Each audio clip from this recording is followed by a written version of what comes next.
जय हिंद दोस्तों, स्वागत है आपका इसके कंसेप्ट क्वेश्चन पे। आइए, हम लोग चोल वंश पढ़ रहे थे और चोल वंश में हम लोग आदित्य प्रथम तक पढ़ लिए थे। कहाँ तक?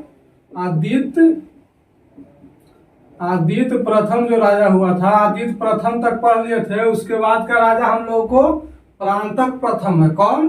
प्रांतक प्रथम है। ये प्रांतक प्रथम कौन था और कब से कब तक शासन किया और इसका कार्यकाल क्या रहा और ये क्या क्या काम किया, ये सारे बिंदुओं पर आज हम लोग प्रांतक प्रथम पर चर्चा करेंगे। आइए प्रांतक प्रथम को पढ़ते हैं। प्रांतक प्रथम का कार्यकाल जो है वो 907 ईस्वी से लेकर के और 953 ईस्वी तक था। कब से कब तक? 907 ईस्वी से लेकर 953 ईस्वी तक प्रांतक प्रथम का शासन काल रहता है। और ये प्रांतक प्रथम था कौन? तो ये आदित्य प्रथम का पुत्र था। किसका? आदित्य प्रथम का पुत्र। एवं जब आदित्य प्रथम की मृत्यु हो जाता है तो उसका उत्तराधिकारी बनता है उसका पुत्र ही, जिसका नाम क्या था? प्रांतक प्रथम। तो प्रांतक प्रथम का शासन काल 907 से 953 ईस्वी तक। कब तक? 907 से 953 ईस्वी तक। और ये आदित्य प्रथम का पुत्र भी था। क्या था? ये आदित्य प्रथम का पुत्र भी था एवं उसका उत्तराधिकारी भी था। तो आदित्य प्रथम का अगर पिता का नाम पूछ ले, प्रांतक प्रथम का अगर पिता का नाम पूछ ले तो आदित्य प्रथम, यानी आदित्य प्रथम का पुत्र एवं उसका उत्तराधिकारी हुआ कौन? प्रांतक प्रथम। और ये उपाधि क्या क्या लिया था? तो देखिए, तंजौरमय कोंड। क्या? तंजौरमय कोंड की उपाधि और एगो मदुराई कोंड की उपाधि। तो मदुराई कोंड की उपाधि किस लिए लिया था? तो ये मदुराई को जीत लिया था, मदुराई पर शासन किया था। मदुराई को जब पराजित किया था तो पराजित करने के क्रम में ही उसके उपलक्ष्य में मदुराई कोंड की उपाधि लेता है। पूछा क्वेश्चन कि मदुराई कोंड की उपाधि किसने लिया था? तो प्रांतक प्रथम था। कौन? प्रांतक प्रथम था जिसने मदुराई कोंड की उपाधि लिया था। क्वेश्चन पूछ सकता है कि तंजमय कोंड की उपाधि किसने लिया और मदुराई कोंड की उपाधि किसने लिया? तो कौन था? प्रांतक प्रथम था। उसके बाद तमिलनाडु के जो देख रहे हैं चिदम्बरम मंदिर, तो तमिलनाडु में प्रांतक प्रथम का किया कि तमिलनाडु में जाकर के एगो चिदम्बरम मंदिर का निर्माण करवाया। कौन सा मंदिर? चिदम्बरम मंदिर। तो क्वेश्चन यहाँ से पूछेगा कि चिदम्बरम मंदिर का निर्माण किसने करवाया? तो प्रांतक प्रथम ने करवाया। और उसी मंदिर में, कौन मंदिर में? चिदम्बरम मंदिर में। कौन में? चिदम्बरम मंदिर में क्या किया कि नटराज की प्रतिमा स्थापित किया। नटराज जो हम लोग देखते थे, नटराज का चित्र देखे होंगे। नटराज का चित्र जो है वही नटराज की प्रतिमा को स्थापित किया। कौन सा मंदिर में? चिदम्बरम मंदिर में। तो क्वेश्चन पूछा कि चिदम्बरम मंदिर में नटराज की प्रतिमा को किसने स्थापित किया था? क्वेश्चन एग्जाम में आता है यहाँ से कि चिदम्बरम मंदिर में जो नटराज की प्रतिमा को स्थापित किया था वो राजा कौन था? तो राजा प्रांतक प्रथम था। कौन था? प्रांतक प्रथम था, जो चिदम्बरम मंदिर का निर्माण भी करवाया। पूछा को तो चिदम्बरम मंदिर कहाँ है? तो तमिलनाडु में। कहाँ? तमिलनाडु में। और यही तमिलनाडु के चिदम्बरम मंदिर में प्रांतक प्रथम था जो नटराज की प्रतिमा स्थापित किया था। उसके बाद क्या होता है कि राष्ट्रकूट वंश का एक राजा होता है कृष्ण तृतीय। कौन? कृष्ण थर्ड या कृष्ण तृतीय उसको कहते हैं। उसको से जब युद्ध हुआ प्रांतक प्रथम के, तो प्रांतक प्रथम का क्या हुआ कि पराजय हो गया। क्या हुआ? पराजय हुआ। और यहाँ पे कृष्ण थर्ड जो है वो जीत जाता है। क्या?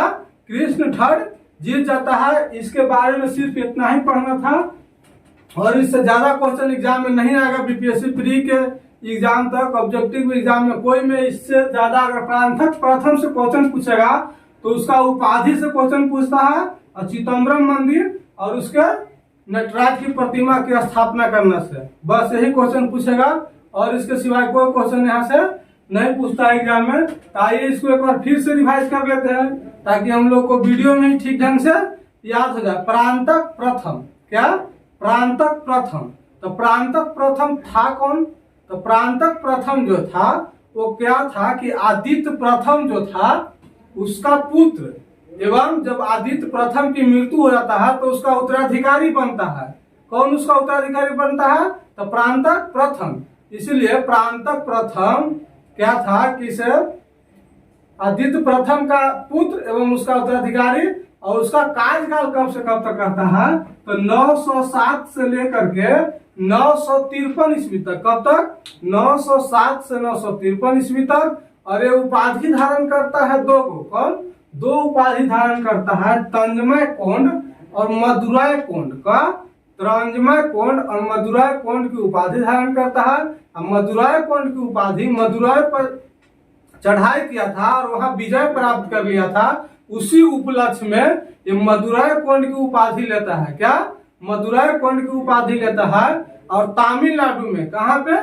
तमिलनाडु में जा करके क्या करता है कि एक मंदिर का स्थापना करता है, जो मंदिर का नाम चिदम्बरम मंदिर था। क्या? चिदम्बरम मंदिर था। और उसी मंदिर में नटराज की प्रतिमा को स्थापित करता है। चिदम्बरम मंदिर तमिलनाडु में ही प्रांतक प्रथम जो है वो नटराज की प्रतिमा को स्थापित करता है। और उसके बाद फिर जब राष्ट्रकूट पर जब चढ़ाई करता है प्रांतक प्रथम, तो क्या होता है कि कृष्ण ठट जो है इसको पराजित कर देता है। और उसके बाद यहाँ से इसको कार्यकाल समाप्त हो जाता है। इसका अगला राजा आता है राजराज प्रथम। क्या? राजराज प्रथम जो है इसका अगला राजा आता है। और ये कौन था? तो ये प्रांतक प्रथम का पुत्र था। यहाँ देखिए जितना राजा हम लोग देख रहे हैं चोल वंश में, सब लगभग क्या था, एक अगला का पुत्र और उसका उत्तराधिकारी बनते हुए सब आ रहा था। तो ये भी क्या है कि राजराज जो प्रथम है वो प्रांतक प्रथम का पुत्र भी था। क्या? उसका उत्तराधिकारी एवं पुत्र था। क्या था? पुत्र भी था।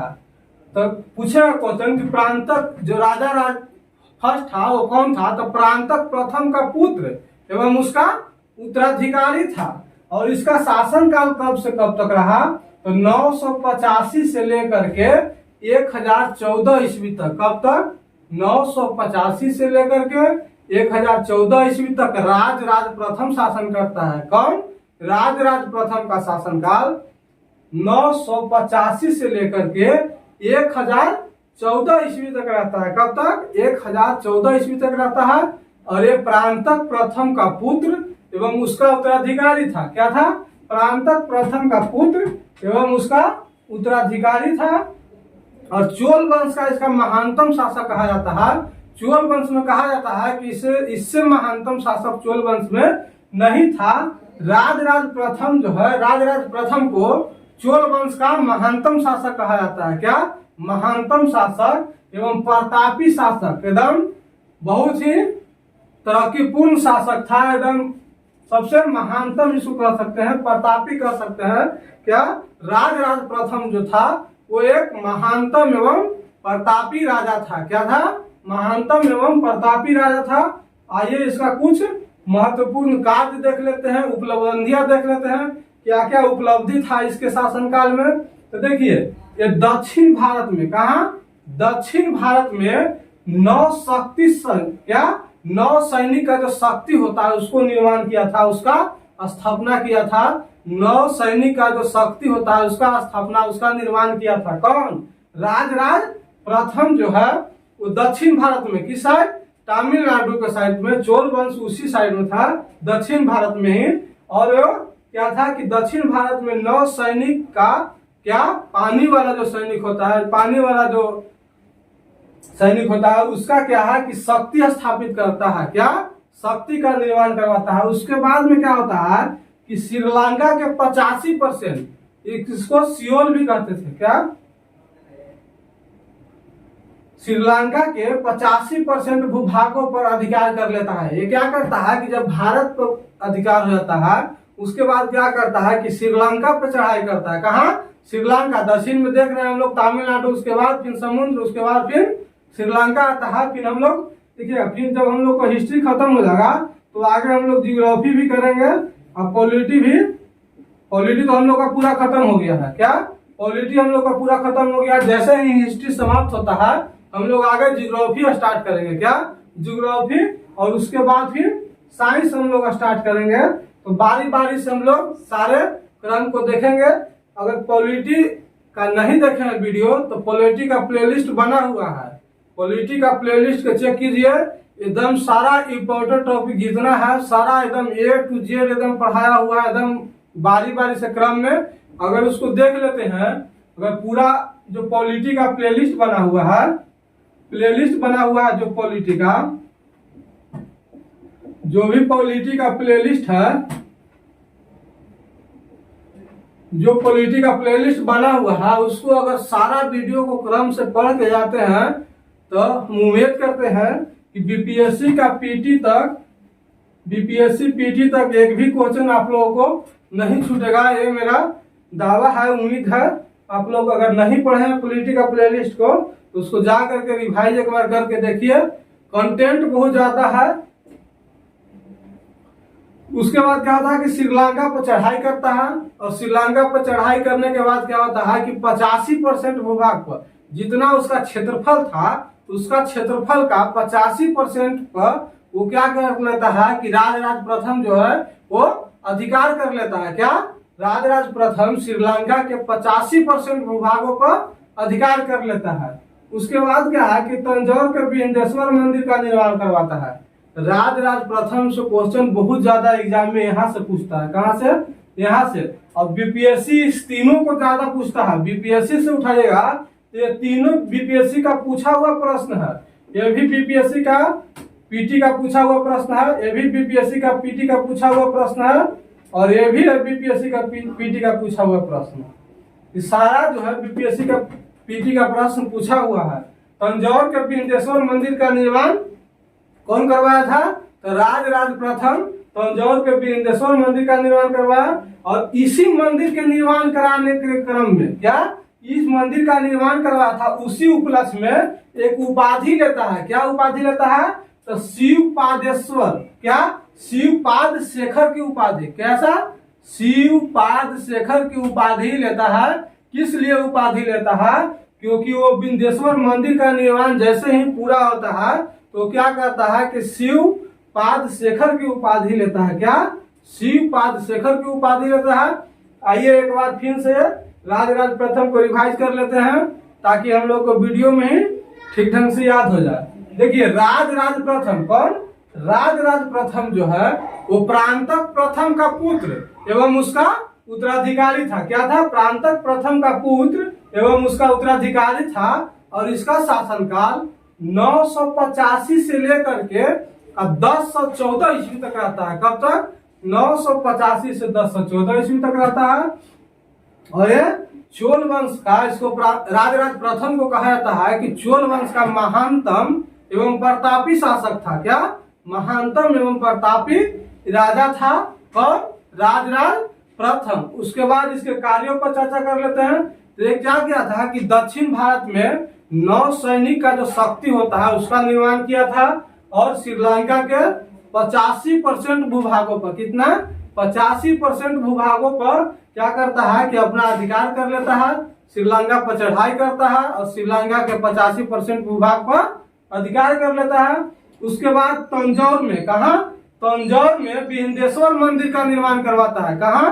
तंजौर में बिंदेश्वर मंदिर का निर्माण करवाता है। कौन सा मंदिर? बिंदेश्वर मंदिर का निर्माण करवाता है। और उसी उपलक्ष्य में जब बिंदेश्वर मंदिर का निर्माण करवाया, उसी उपलक्ष्य में शिवपाद शेखर की उपाधि लेता है। क्या चीज का? शिवपाद शेखर की उपाधि लेता है। उसके बाद क्या करता है कि इसका कार्यकाल समाप्त हो जाता है। और इसके बाद हम लोग अगला राजा को पढ़ेंगे। और लगभग अब हम लोग को 8 से 10 वीडियो में प्राचीन हिस्ट्री जो है वो हम लोग को समाप्त हो जाएगा। और उसके बाद हम लोग अब मॉडर्न पर चलेंगे।